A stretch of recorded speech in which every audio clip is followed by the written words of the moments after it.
Câu chuyện hốt hoảng sau khi vợ làm đẹp.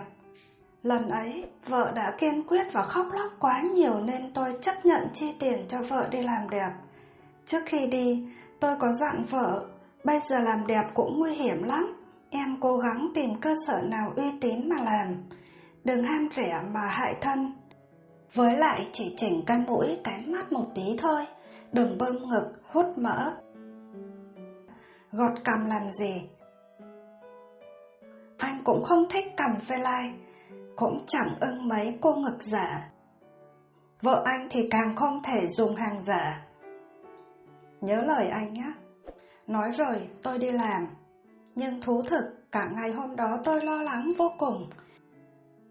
Có làm ăn được gì đâu. Tôi sợ nếu như vợ tôi cứ làm cho thật đẹp giống như mấy cô búp bê trên mạng thì chắc tôi chết mất.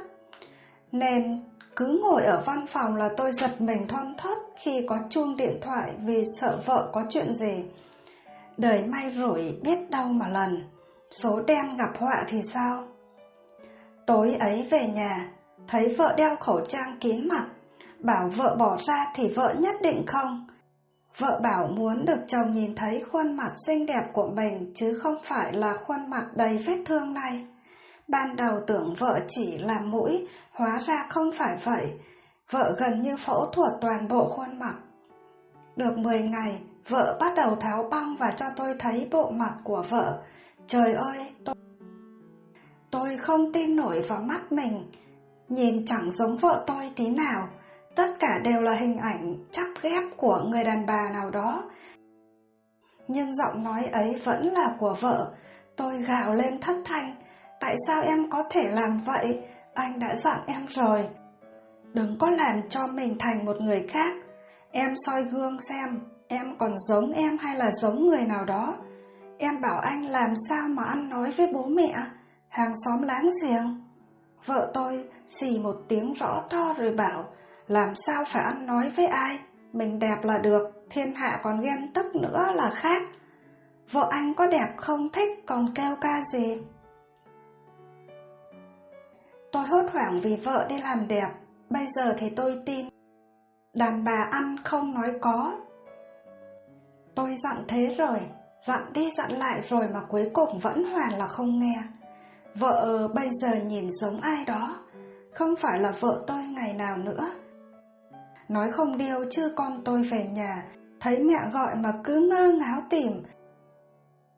Làm gì đến mức mình không còn giống mình. Hỏi ra mới hay, vợ hâm mộ một cô diễn viên Hàn nên bằng được làm theo khuôn mặt cô ta. Và kết quả là giờ mới làm xong nên nhìn vợ chưa ra cái hình hài gì. Trộm nghĩ sau này đi đâu với vợ, người ta lại nghĩ mình đi với bồ thì đến khổ. Đàn bà làm đẹp thì tốt, tôi không cấm, nhưng làm đẹp đến mức lạm dụng, biến mình thành người khác thì quả là thật không nên. Rất có thể sẽ có biến chứng, mà biến chứng thì muôn hình vạn trạng.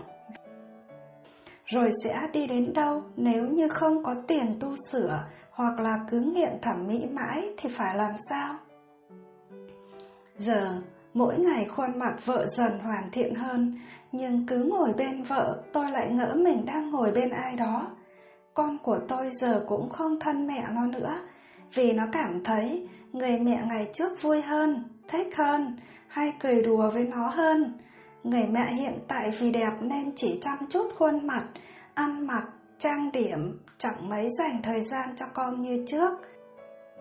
Rồi vợ chồng cũng lạnh nhạt với nhau. Đúng là muôn nỗi khổ vì phẫu thuật thẩm mỹ, đẹp chắc gì đã thích, đã vui. Chuyện tâm sự. Bàng hoàng khi biết bộ mặt thật của chồng sắp cưới. Ở đời không ai học được chữ ngờ. Chỉ trước ngày cưới 1 tháng, sự thật trời giáng về anh. Người mà tôi sắp cưới làm chồng đã khiến tôi suy sụp hoàn toàn. Tôi đã từng rất hãnh diện và tự hào về tình yêu của mình. Bạn bè nói tôi may mắn khi yêu được người đàn ông chiều chuộng và trân trọng mình đến như vậy. Mặc dù không nói ra thành lời, nhưng trong lòng tôi cũng hạnh phúc vô cùng khi có anh. Tôi nghĩ cuộc đời mình sẽ thực sự có phúc khi có một tấm chồng như vậy. Nhưng ở đời không ai học được chữ ngờ. Chỉ trước ngày cưới 1 tháng, sự thật trời giáng về anh, người mà tôi sắp cưới làm chồng, đã khiến tôi suy sụp hoàn toàn. Giờ đây tôi ôm cái bí mật đó trong lòng không biết phải làm sao. Tôi bế tắc thật sự. Tôi là người con gái duy nhất trong một gia đình có chút địa vị. Bố tôi làm giám đốc. Tuy vậy, tôi chưa bao giờ được chiều chuộng hay tỏ ra khinh người cả. Tôi ý thức được rằng mình cần phải sống và nỗ lực bằng chính sức của bản thân. Tôi vào công ty bố làm như một nhân viên bình thường, lương tháng cũng chỉ vài triệu, đủ để chi trả cho cuộc sống của một cô nàng độc thân như tôi. Một người nghĩ tôi là con gái rượu duy nhất của giám đốc sẽ sung sướng lắm, nhưng khi tiếp xúc với tôi, ai cũng thấy tôi giản dị, chân thành chứ không có gì kiêu kỳ xa hoa cả. Nhờ vậy tôi luôn được mọi người quý mến, chứ không phải là cảm giác dè chừng, e ngại khi tôi là con gái của giám đốc. Tôi đã từng nghĩ mình rất may mắn khi lấy được người tốt như anh ta làm chồng. Anh ta làm cùng công ty với tôi. Tôi trẻ tuổi hơn nên sau khi ra trường vào công ty của bố làm, lúc đó anh ta đã đảm nhiệm vị trí trưởng phòng rồi. Vì điều kiện công việc, chúng tôi thường xuyên trao đổi, tiếp xúc với nhau nhiều. Dần dần tôi và anh nảy sinh tình cảm.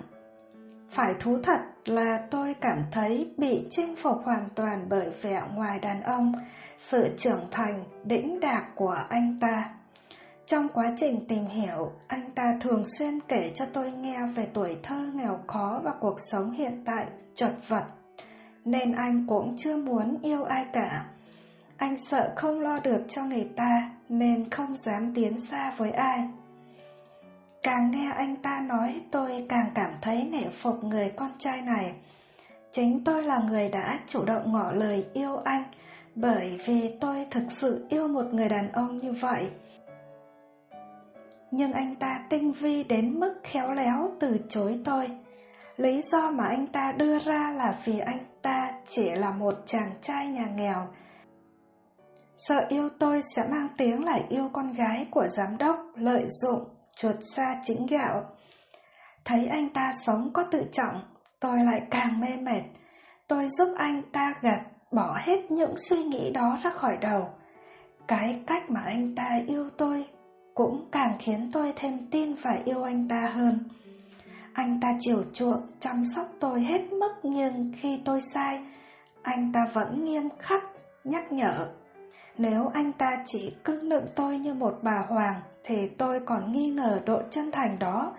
Nhưng ngược lại, anh ta sống đúng mực, yêu ghét rõ ràng, nên tôi càng tin anh ấy yêu mình thật lòng và mình muốn tốt lên. Biết tôi có tình cảm với anh, bố tôi cũng giúp đỡ anh ta hơn trong công việc. Có nhiều dự án, nhiều công chuyện anh ta được cất nhắc để làm. Mỗi lần như vậy anh ta đều dặn tôi rất kỹ: hãy để bố em tự quyết định, em tuyệt đối không được can thiệp. Năn nỉ hay xin giúp gì cho anh, tôi gật đầu đồng ý, nhưng trong đầu vẫn trộm nghĩ sẽ nói với bố vài câu. Chúng tôi yêu nhau hơn 1 năm thì bố tôi giục cưới. Bố tôi thấy anh ta là người tử tế, yêu tôi thật lòng, lại như người cầm cương được tôi, nên cũng mừng vì tôi chọn đúng người. Vậy là một đám cưới gấp rút được chuẩn bị. Ai ai cũng mừng vì tôi đã nên duyên với một người đáng để lấy làm chồng. Vậy mà chính trong cái buổi chiều khi đi chọn thiệp cưới về, người con gái đó đến tìm tôi. Chị ấy hơn tôi vài tuổi nhưng nhìn già hơn tôi rất nhiều. Vừa gặp tôi, chị ấy đã khóc. Chị ấy xin lỗi vì đã xuất hiện đường đột như thế này, nhưng lương tâm chị không cho phép giấu tôi. Câu chuyện mà chị ấy kể khiến tôi bàng hoàng. Thì ra những gì mà anh ta đối xử với tôi chỉ là một màn kịch quá hoàn hảo. Đúng là anh ta nghèo khổ, anh ta cơ cực, nhưng con người anh ta không hề đạo mạo và tốt như tôi tưởng. Từ năm cuối đại học, anh ta sống chung với chị ấy. Họ gần nhà nhau, yêu thương, thể non hẹn biển sau này có công việc sẽ cưới. Chị ấy nói cách đây hơn 1 năm họ đã định kết hôn vì chị ấy có bầu rồi, nhưng anh ta nói công việc có vấn đề nên không thể cưới được. Vậy là chị ấy bỏ thai và chờ đợi. Đấy cũng chính là lúc anh ta quen tôi. Chị ấy cũng không nghi ngờ gì cả. Với một người quá khéo như anh ta, lại sống cùng một nhà thì làm sao chị có thể nghi ngờ bị anh ta lừa dối mà không biết. Giờ tôi phải làm gì đây? Có lối thoát nào cho tôi không? Tôi đau không phải chỉ vì hủy hôn mà đau vì tôi đã yêu anh ta rất thật lòng. Anh ta yêu tôi, tìm hiểu tôi được 8 tháng thì chính thức chia tay với chị ấy. Mặc dù rất đau khổ, nhưng sắp tới chị sẽ về quê sống. Chị biết anh ta sẽ không để yên nếu như tôi hủy đám cưới này. Anh ta rồi sẽ kể hết với mọi người, nhưng cùng là phụ nữ, chị ấy không muốn thêm một người phải khổ, vì vậy mà chị nói ra tất cả. Từ hôm biết chuyện đến nay, tôi như kẻ mất hồn. Hàng ngày anh ta vẫn qua nhà ăn cơm, thăm hỏi bố mẹ tôi và lên kế hoạch cho đám cưới. Tôi như điên, như dại, không thể đưa ra quyết định đúng đắn. Gia đình tôi sẽ không thể chịu nổi cú sốc nếu tôi hủy hôn lúc này. Nhưng nếu cưới một con người nham hiểm như anh ta thì tôi cảm thấy thật ghê tởm. Giờ tôi phải làm gì đây? Có lối thoát nào cho tôi không? Tôi đau không phải chỉ vì hủy hôn mà đau vì tôi đã yêu anh ta rất thật lòng.